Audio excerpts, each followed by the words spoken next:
Hello everyone. Today we are going to see about the Unit 3 Optical Sources and Detectors continuation. So characteristics of photodetector. There are two important characteristics of photodetectors. They are quantum efficiency and responsivity. So these parameters will depend on material band gap, the operating wavelength and the doping thickness of Pi and N regions of the devices. So quantum efficiency.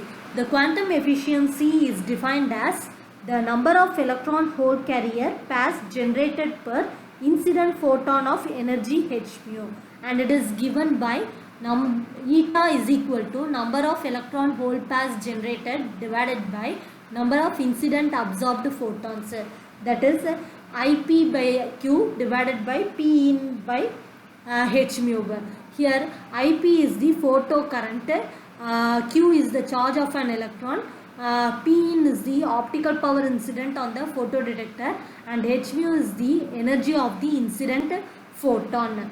So the quantum efficiency of PIN photodiode is also expressed in terms of the total current density, that is eta is equal to J total by Q divided by P naught by AH mu, and that is equal to 1 minus RF into 1 minus exponential of minus alpha W divided by 1 plus alpha LP.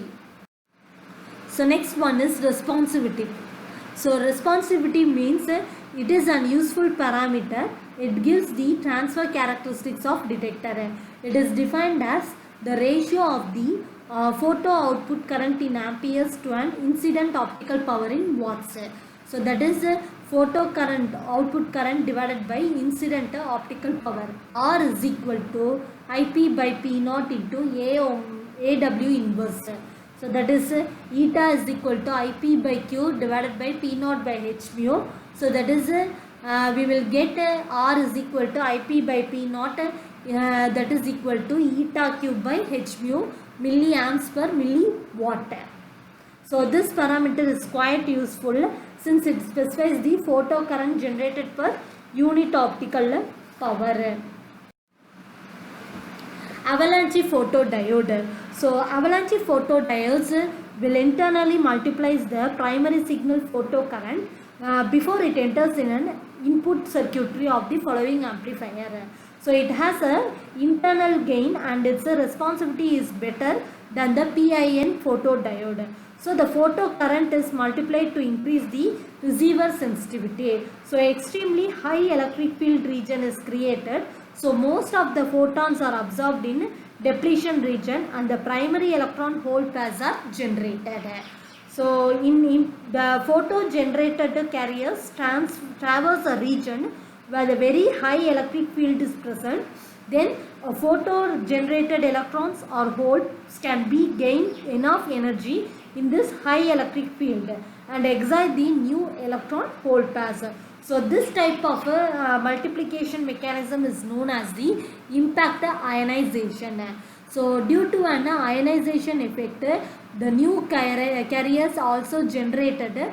So the newly created carriers will accelerate the high electric field and gain enough energy to cause further impact ionization. So this phenomenon is known as the avalanche effect. So here a commonly used structure for achieving the carrier multiplication with very little excess noises reach through constructions. So RAPD is composed of high resistivity P-type material and it is deposited as an epitaxial layer on P plus substrate. So the P-type diffusion or ion implant is then made in the high resistivity material and it is followed by the construction of N plus layer. So this configuration is referred to as P plus pi PN plus reach through structure. So the main operation of the RAPD is when the lower reverse bias voltage is applied, the most of the potential drop is across the PN plus junction. So the depletion layer will get increases with an increasing reverse bias voltage. So normally the RAPD is operated in fully depleted mode.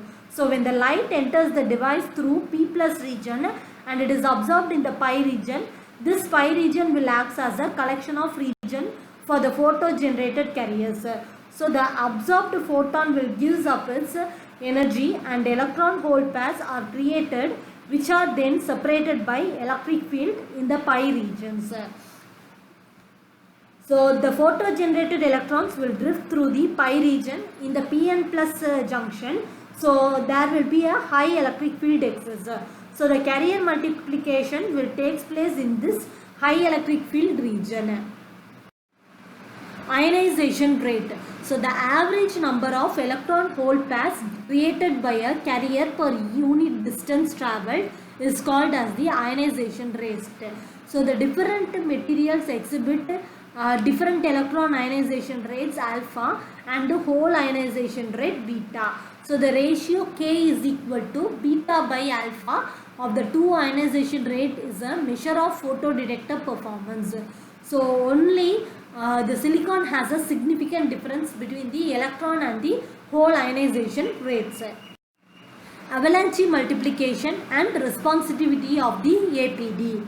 So the multiplication factors in the high electric field or avalanche region or multiplication region, the charge carrier multiplication can take place by impact ionization or avalanche effect.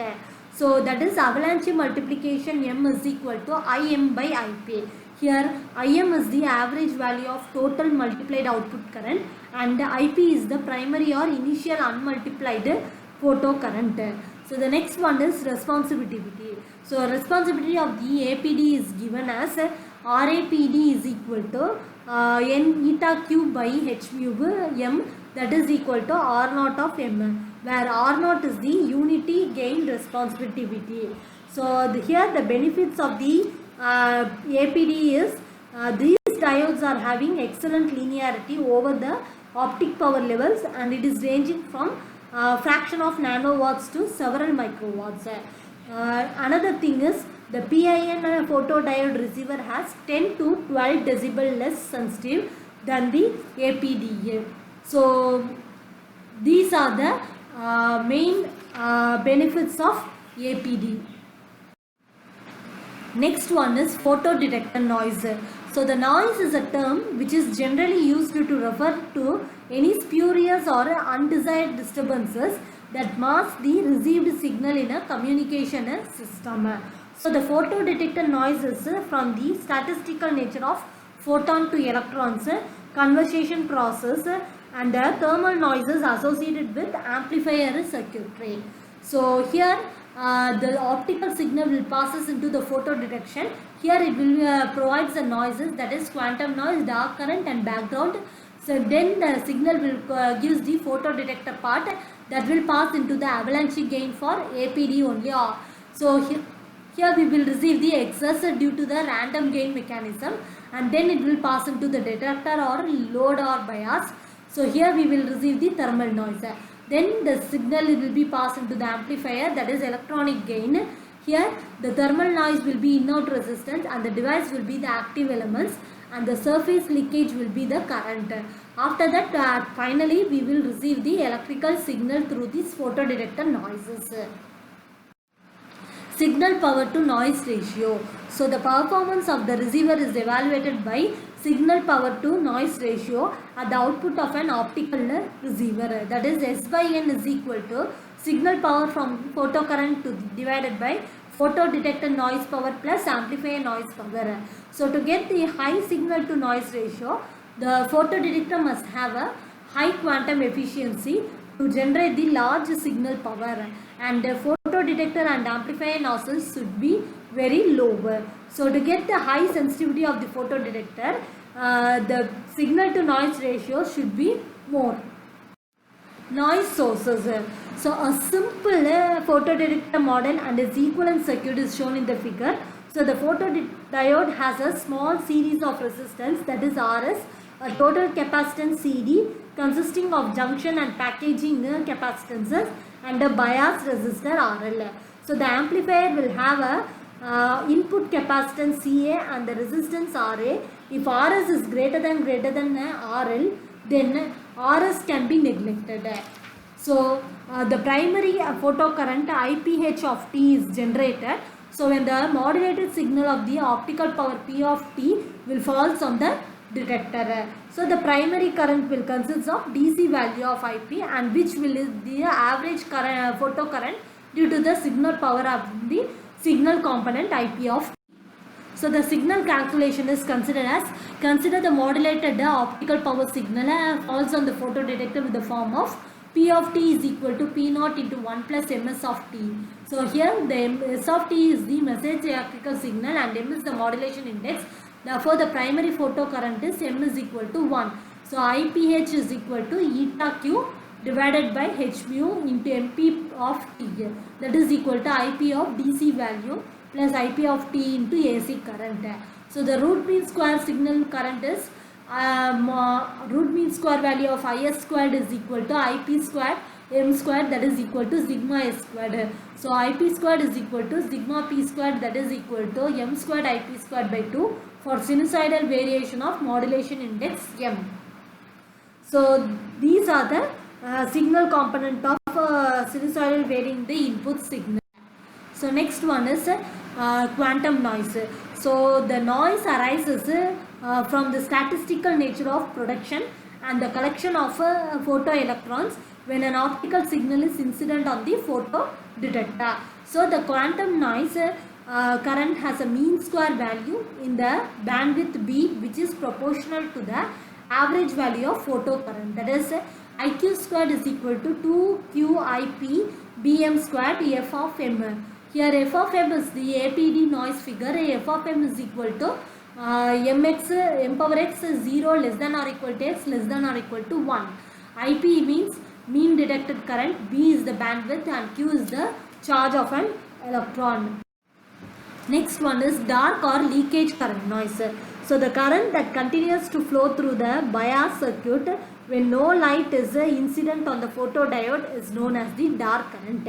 So this is a combination of both bulk and the surface currents. So it is divided into two types of noises. One is bulk dark current noise and another one is surface dark current noise or surface leakage current noise. So bulk dark current noise. So the bulk dark current is due to the thermally generated electrons and the holes in the PN junction of the photodiode. So the mean square of the bulk current is given by IDB squared is equal to sigma dB squared, that is equal to 2QID M squared F of M into B. Okay. Next one is here ID is the primary detector bulk current, bulk dark current, surface leakage current noise. So the surface leakage current is referred to as the surface dark current or simply the leakage current. So it means it is mainly occurs due to the surface defects, cleanliness, bias voltage and the surface area. So the mean square value of the surface dark current is given by IDS squared is equal to sigma ds squared, that is equal to 2QILB. Here IL is the surface leakage current and Q is the charge of an electron. The next one is total photodetector noise current. So the total mean square photodetector noise current can be written as IN squared is equal to sigma n squared, that is equal to IQ squared plus IDB squared plus IDS squared. So that is equal to 2Q into IP plus ID into BM squared F of M, that is plus 2QIL into B. So this is the total photodetector noise current equation. Thermal noise. So thermal noise is otherwise known as the amplifier noise. So it is associated with the amplifier circuitry in the optical receiver, which will arises from the random motion of electrons. So it is always present at any finite temperatures. So the photodetector load resistor RL is contribute to the thermal Johnson noise current, that is IT squared is equal to 4 kb TB by RL. So here kb is the Boltzmann constant, that is 1.38054 into 10 to the power of minus 3 joules per Kelvin. T is the absolute temperature.